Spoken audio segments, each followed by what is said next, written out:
네, 오늘 말씀 마태복음 26장 6절에서 13절까지의 말씀입니다. 제목은 우리가 잘 알고 있는 것처럼 옥합을 깨트린 여인에 대한 이야기죠. 지금 우리는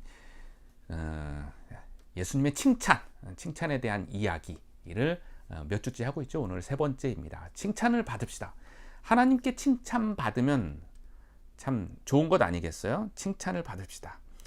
그리고 마지막 인생, 마지막 때에 하나님께서 잘하였도다. 너가 내 인생을 참 잘 살았다. 그렇게 칭찬하시면 최고의 칭찬이겠죠. 감사한 일이지 않겠습니까? 자, 복습 한번 해보죠. 지난주, 지지난주 칭찬에 대한 이야기를 했는데요. 첫 번째는 백부장의 믿음에 대해서 칭찬했어요. 기억하십니까? 백부장은 이방 사람인데도 불구하고 예수님께서 이스라엘 중에서도 없는 믿음이 있다라고 해서 백부장의 믿음을 칭찬했는데, 백부장의 믿음이 뭐였어요? 우리 자신의 가족, 종이죠. 자신의 가족 중에 한 명이 죽을 병이 걸렸는데 예수님이 마침 그 동네에 왔어요. 예수님 오십시오 했는데 예수님이 가려고 하니까 다시 사람들을 보내서 말씀만 하옵소서에 대한 내용이에요.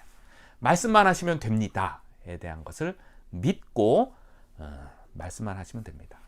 우리는 흔히 우리에게 필요가 발생했을 때에 우리는 하나님 직접 축사해 주시면 어떻겠습니까? 안수해 주시면 어떻겠습니까? 직접 뭐라도 와서 특별 무슨 부흥회식으로 하면은 어떻겠습니까? 이런 마음이 생길 터인데, 물론 그것이 잘못된 건 아니겠지만 백부장은 뭐라고 그랬어요?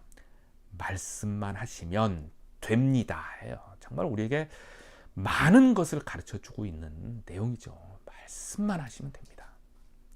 사실 이제 우리 개신교, 개혁교회죠. 리포먼드 처치라고. 개혁교회의 모토 중에 하나가 하나님의 말씀인데, 말로는 말씀이 중요합니다라고 말로는 굉장히 많이 하는데, 실질적인 신앙생활은 하나님의 말씀보다 앞서는 것들로 실질적으로 신앙생활을 하는 사람들이 참 많아요. 그래서 그런 가운데 우리에게 정말로 경종을 울려주는 귀한 말씀 중에 하나가 백부장의 믿음입니다. 정말 말씀만 있으면 됩니까? 에 대한 내용을 깊이 생각하게 되는 거죠. 그 다음에 지난주에 얘기했던 칭찬의 내용 뭐예요? 스데바나의 집안 사람들이 작정을 하나 한 게 있어요. 그들이 예수 믿고 나서 우리 집안 모두는 이것 하나를 작정하자. 뭐예요? 성도 섬기기로 우리가 작정을 한번 해보고 우리가 인생을 살아보자. 그렇게 한 것이죠. 칭찬이죠. 대단한 칭찬입니다. 우리는 어떻게 보면은 어떤 면에서 보면 섬김을 받으려고 하는 걸 좋아하죠. 뭐 인간은 당연하죠. 그래서 섬기는 것은 작정해야 돼요. 작정하지 않으면 저절로는 섬김을 받으려고 하는 것에 이제 우리가 이제 놓여지게 되죠. 그래서 섬기기로 작정한 것, 이것은 교회 생활에서 일어나는 수많은 인간관계 또는 나 자신의 인간관계의 여러 형태들을 풀 수 있는 귀한 열쇠 중에 하나가 된다는 것 기억하고서요. 오늘은 예수님께서 또 복음이 전파되는 곳마다 이 사람을 기억하십시오 라고 하면서 아주 큰 칭찬을 한 장면이 나오죠. 복음이 전파되는 곳마다 어디겠어요? 온 천지에 복음이 전파되어야 되니까 온 곳에서 예수 믿는 사람은 꼭 이 사람을 기억하면서 복음 전파 현장에 있어야 합니다 라고 하는 어마어마한 큰 칭찬을 예수님이 직접 하신 내용입니다. 마태복음 26장 6절에서 13절의 내용인데요. 잘 알려진 것처럼 옥합을 깨트린 여인에 대한 이야기죠. 옥합을 깨트려서 그 귀한 값비싼 향유를 예수님의 머리 위에 붓고 그것을 씻어준 그러한 장면의 내용입니다. 배경을 먼저 한번 살펴보겠습니다. 이 본문에 대한 배경. 장소가 먼저 나오죠. 베다니, 6절에 보면 베다니에 있는 나병 환자의 시몬의 집이다 라고 하는 그런 집인데, 거기서 예수님께서 초대를 받아서 식사하는 그런 자리였습니다. 그 자리에 예수님께서 어느 곳에 계시다라고 한 여인이 들었는데 그 여인이 누구냐 하면 오늘 본문은 요한복음에도 똑같이 나옵니다. 그러니까 요한복음과 같이 이렇게 같이 살펴보면은 좀 더 풍성한 배경이 나와요. 그 여인이 누구냐 하면 나사로의 누이예요. 그러니까 나사로는 누굽니까? 죽었던 자가 살아났던, 예수님에 의해서 살아났던 사건이 있었잖아요. 그 나사로의 누이예요. 그가 자기 동생 나사로가 살아난 것이 얼마나 정말 감사하겠습니까? 감사하고 영광스러운 일이겠지요. 어떻게 하면은 예수님께 이것을 조금이라도 좀 더 좀 갚는다고 하면 좀 그러겠지만 그것을 이제 해야 되겠다라고 하는 마음을 크게 가졌던 모양이에요. 근데 어느 날 보니까 예수님께서 베다니의 한 집에서 식사를 하신다라는 소문을 듣고 이 마리아가 예수님을 찾아가게 됩니다. 근데 결단을 내리죠. 예수님을 찾아가는데 그냥 찾아가는 것이 아니라 뭔가 귀한 것 하나를 이제 가져가게 되죠. 이것도 역시 당연한 것 아닙니까? 우리가 큰 은혜를 받은 사람이 있다면, 인간관계에 있어서 큰 은혜를 받은 사람이 있다면 그를 만나러 갈 때 뭔가 조금이라도 선물을 가지고 가고 싶은 마음이 생기겠죠. 당연한 것입니다. 마리아도 그런 것입니다. 근데 마리아는 뭘 가져갔냐 하면 그가 애지중지 귀하게 여겼던 향유가 담겨져 있는 옥합, 그것을 가져갔어요. 아마도 이것은 마리아가 소유한 것 중에 가장 귀한 것, 가장 값비싼 것이었을 것입니다. 값어치로도 나와요. 요한복음에 보면 값어치가 300데나리온 이렇게 나옵니다. 당시에 하루 품삯이 한 1데나리온 정도라고 하니까 그것으로 보면 약 1년 정도의 값어치, 품삯, 그러니까 지금으로 따지면 연봉, 1년 연봉에 해당하는 그 값어치의 옥합이지요. 그것을 가지고 예수님 있는 대로 찾아갑니다. 그리고 과감하게 그것을 깨트리고 뭐 윗부분을 이렇게 깨트렸겠죠. 붓기 위해서. 그리고 그 향유를 부으면서 예수님의 머리 위에 부으면서 예수님을 이렇게 닦아주는, 그것은 최고 존경에 대한 표현을 해낸 것입니다. 감사에 대한 표현이며 존경에 대한 표현인 것입니다. 그랬더니 주변에 있던 제자들이 반발을 하게 되죠. 9절에 그것이 나옵니다. 반발하는 장면이 9절에 나오죠. 이것을 8절서부터 보면 제자들이 보고 분개하여 이르되 무슨 의도로 이것을 허비하느냐? 너 지금 뭐 하는 거냐? 무슨 쓸데없는 짓을 하고 있는 거냐? 9절. 이것을 비싼 값에 팔아 가난한 자들에게 줄 수 있거든. 줄 수 있었겠다. 야, 이거 팔아서 차라리 가난한 자들에게 주는 것이 더 합리적이고 과학적이고 뭐 논리적이고 산술적이고 그러지 않겠느냐? 뭐 이런 표현을 해낸 거예요. 보통 그것이 더 맞을 수도 있어요. 300데나리온이나 되는 것을 깨트려서 그것을 한 번에 이렇게 부어서 다 소비해버리는 것, 아무리 예수님을 존경하고 표현하는 것이라 할지라도 그것은 좀 무리한 거 아니냐, 너무 좀 허비한 것 아니냐, 이런 표현을 하면서 소리를 질렀어요. 이것에 쓸데없는 짓이다 라고 한 것이죠. 합리적이지 않고, 때때로는 우리가 신앙생활 하는 것이 합리적이지 않고 또 논리적이지 않고 뭐 그런 좀 과하다 싶은 그러한 모습들이 있는데 그것을 야단치면서 그렇게 행한 것이죠. 그런데 그 야단친 제자 중에 한 명이 가룟 유다가 있어요. 가룟 유다가 참 어떻게 보면은 내로남불이죠. 오늘 본문 바로 다음 본문이 뭐가 나옵니까? 가룟 유다가 예수님을 은 30에 팔 생각을 하고 있는 장면이 나와요. 그리고 요한복음에는 가룟 유다에 대해서 그는 돈 괴를 맡았던 자이고 그 돈을 훔쳤던 자라고 설명을 합니다. 그런 자가 마리아가 옥합을 깨트려서 예수님을 가장 존경합니다라고 표현했던 걸 보고, 야, 그 돈을 왜 그렇게 허비하느냐? 그걸 팔아서 가난한 자들에게 줬으면 더욱더 합리적이고 복음이 더 전파되는 데에 도움이 될 것이고 그런 것 아니겠느냐, 그렇게 얘기한 것이 참 요즘 말로 하면 내로남불이다 라고 하는 것이죠.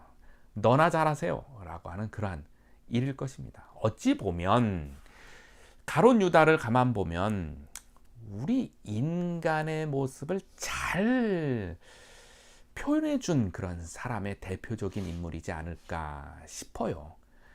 신앙생활 한다, 예수 믿는다, 예수님의 제자다 라고 겉모양은 그렇게 하면서 실질적으로는 돈 중심으로 인생을 살아갔던, 그래서 은근히 죄 짓는 그런 사람의 모습으로 대표적인 모습이지 않을까, 그런 사람입니다. 이러한 마리아의 옥합 깨트린 행동에 대해서 제자들은 야, 왜 쓸데없는 짓 하냐? 이렇게 표현을 했는데 예수님은 그 행동에 대해서 어떻게 해석을 하셨을까요?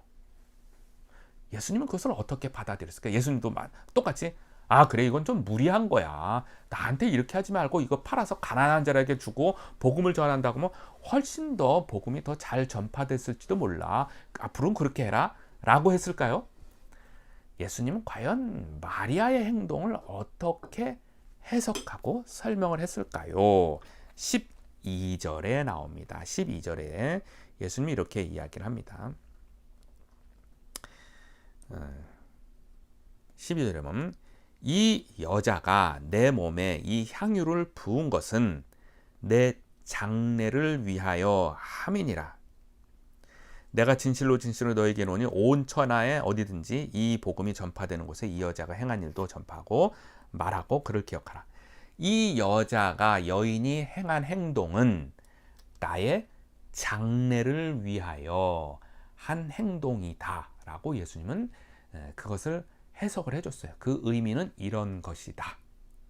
그리고 그 여인을 크게 칭찬하여서 복음이 전파되는 곳에 이 여인이 행한 일을 기억하고 말하고 이 여인을 기억하라 라고 하는 내용이죠. 다시 여기까지 내용을 한번 정리해 보겠습니다. 마리아, 자기 동생 나사로를 살린 예수님을 생각하면서 감사하고 영광 돌리고 그렇게 살았던 그가 예수님이 어느 집에 식사하러 오신다라는 소문을 듣고 그에게 감사의 표현을 할 작정을 하고 그가 갖고 있는 가장 소중한 것, 귀한 것, 비싼 것, 옥합을 가지고 가서 예수님께 깨트려서 부었습니다. 이것에 대해서 예수님은 큰 칭찬을 하게 되었다라고 하는 이야기죠. 이 사건이 오늘 우리에게 주는 교훈은 무엇일까요? 크게 두 가지로 한번 살펴보려고 하는데요. 한 가지는 예수님께서 마리아의 행동을 예수님의 장례를 위한 것이었다라고 해석해 준 것처럼 예수님의 길을 예비한 것이 오늘 우리에게 주는 의미입니다. 마리아가 예수님의 길, 특히 이제 장례, 죽음을 예비했던 것처럼 오늘도 우리는 예수님을 예비하는, 예수님을 기억하는 삶을 살아야 하는 것이죠. 예수님에 대해서는 다음에 5가지로 흔히 이야기를 합니다. 예수님의 탄생과 죽음과 부활과 승천과 재림입니다. 그죠? 예수님의 탄생할 때는 동방 박사들이 그의 이야기를 전파하였어요. 예수님의 죽음에 대한 예비하는 길은 오늘 본문으로 한다면 마리아가 예수님의 죽음을 예비하는 일을 그 중에 하나 했죠. 그 다음에 부활과 승천할 때는 예수님의 제자들이 그곳에 있어서 그것을 준비하고 예비한 것입니다. 이제 오늘 우리는 예수님께서 약속하신 바 다시 오겠다라고 했던 예수님의 그 말씀을 믿고 그 예수님의 모습을 예비하는 일을 하는 것이 오늘 마리아가 향유를 부은 것과 같이 예수님을 예비하는 일이겠다 하는 것입니다. 예수님의 다시 오심을 믿고 그것을 늘 기억하고 그 길을 예비하는 것, 그 길을 예비하는 것이 무엇이겠어요? 예수님의 다시 오심을 믿고 예수님의 그 길을 예비하는 것 무엇이겠어요? 복음을 전파하는 일과 우리가 거룩하게 살아가는 것입니다. 그렇죠? 이 복음이 전파되어질 때마다 이 향유를 부은, 그래서 예수님의 죽음을 예비한 마리아를 기억해내는 것이고, 또 우리의 삶이 거룩하여져서 예수님이 언제 오시든지 주님을 기쁨으로 맞이할 수 있는 것, 이것이 다시 오실 주님의 길을 예비하는 것이겠습니다. 우리는 신앙생활을 하면서 전도하고 봉사하고 헌금하고 또 섬기고 등등의 일들을 하는데, 어떤 면에서 보면 이러한 신앙생활들을 너무 좀 점잖게 하는 것 아닌가라는 생각들을 한 번쯤 해보게 돼요. 너무 점잖게 하고 고상하게 하려고 하고 너무 신사적으로 하려는 것 아닐까. 왜 그러냐면 마리아의 오늘의 모습을 보면 좀 과하다 싶은 것이 있는 것 아니겠어요? 좀 과하고 지나쳐 보이기도 하고 어떤 면에서 보면 미련해 보이기도 하는 그러한 모습들인데, 예수님이 이것을 칭찬하셨어요. 다시금 우리가 한번 살펴볼 때, 우리가 신앙생활을 할 때에 신앙생활의 요소들이 많이 있잖아요.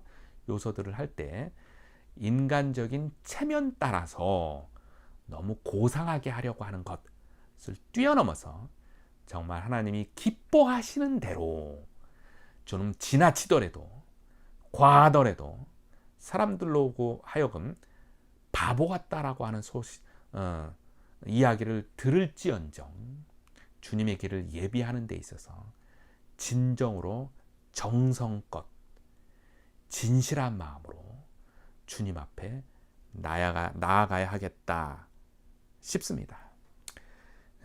마리아의 칭찬을 늘 기억하면서 다시 오실 주님을 또 기억하면서 신앙생활을 더욱더 충실하게 주님이 다시 오실 것을 예비하는 길을 해나가야 하겠다 싶습니다. 이것이 마리아의 향유 옥합을 부은 사건의 첫 번째 오늘의 의미입니다. 두 번째는 옥합, 그것은 마리아에게 있어서 가장 귀한 것이었어요. 예수님을 가장 존경하고 예수님께 가장 좋은 것을 드리고 싶은 마음으로 향유 옥합을 깨뜨렸습니다. 오늘 우리가 갖고 있는 가장 귀중한 것 무엇일까요? 바로 나 자신입니다. 나 자신을 그대로 깨트린다는 거 뭐예요? 나 자신의 나의 생각, 나의 판단, 나의 행동, 나의 결과 모든 것들을 깨트려서 나 중심이 아니라 하나님 중심으로 나아가는 것. 그래서 하나님께 나 자신을 드리는 것이겠지요. 로마서 12장 1절 말씀을 한번 보겠습니다. 그러므로 형제들아 내가 하나님의 모든 자비하심으로 너희를 권하노니 너희 몸을 하나님이 기뻐하시는 거룩한 산 제물로 드리라. 이는 너희가 드릴 영적 예배니라. 너희 몸을 산 제물로 드리라. 축약하면 그렇게 말을 할 수가 있겠죠. 너희 몸을, 이때 몸은 우리의 육신과 영혼과 나 자신의 모든 것을 의미합니다. 나 자신의 모든 것을 제물로 드려라. 그럼 뭐예요? 나 자신의 생각과 판단하는 것과 그것을 결정하고 행동하는 것, 그리고 나온 모든 결과물들을 하나님께 드리는 것입니다. 그것은 내가 생각하는 것도 하나님을 위해서, 하나님의 목적으로 생각하고, 판단하는 것도 나의 유익을 위해서가 아니라 하나님의 나라를 위해서, 행동하는 것도 나의 이익을 위해서가 아니라 하나님께 영광을 돌리기 위해서, 결과물도 나의 유익을 위해서가 아니라 하나님 나라의 확장을 위한 결과를 기대함으로 행동하는 것, 그것이 나 자신을 산 제물로 드리는 것이겠죠.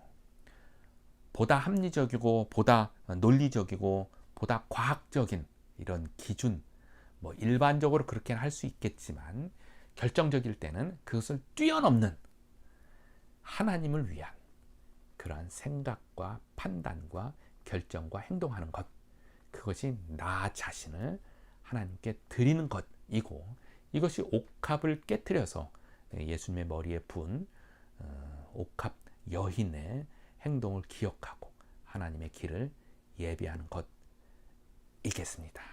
이것을 기억함으로 이번 한 주간 하나님, 이번 한 주간도 나의 가장 귀한 것을 깨트려서, 뭐겠어요? 나 자신이죠. 나 개인주의적인 생각, 물질주의적인 생각, 이러한 나 중심적인 생각을 깨트려서 하나님께 영광을 돌리고 다시 오실 주님을 기억함으로 거룩한 삶으로, 복음 전파하는 삶으로 그렇게 살아가겠습니다 고 고백하고 그렇게 살아가는 것이겠습니다. 그렇게 살아갈 때에 우리 하나님이 기뻐하시며 영광 가운데 함께하여 주시리라 믿습니다. 같이 기도하겠습니다. 하나님 아버지, 주께서 옥합을 깨트린 여인을 크게 칭찬하신 것을 다시 한번 묵상했습니다. 복음이 전파되는 곳마다 이 여인을 기억하고 또 그가 행한 일들을 기억하라고 한 것처럼 하나님, 자신의 가장 귀한 것을 깨트려서 주의 길을 예비한 그 일을 기억합니다. 그리고 우리 인생에 있어서도 가장 귀한 것을 깨트려서 주께 드림으로 다시 오실 주님의 길을 예비합니다. 하나님, 이 시간에 함께 하시고 우리의 손을 붙잡으시며 더욱더 담대하게 우리를 인도하여 주옵소서. 지금은 우리 주 예수 그리스도의 은혜와 하나님 아버지의 극진하신 사랑하심과 성령님의 감화하시고 감동하시고 역사하심이 복음이 전파되어지는 곳마다 그 일을 기억하겠습니다. 그리고 나도 내 자신을 깨트려 주께 드림으로 그렇게 살아가겠습니다. 꼭 고백하는 주의 백성들 머리 위에, 그 삶 위에, 앞날 위에 지금으로부터 영원토록 함께하기를 간절히 축원하옵나이다. 아멘.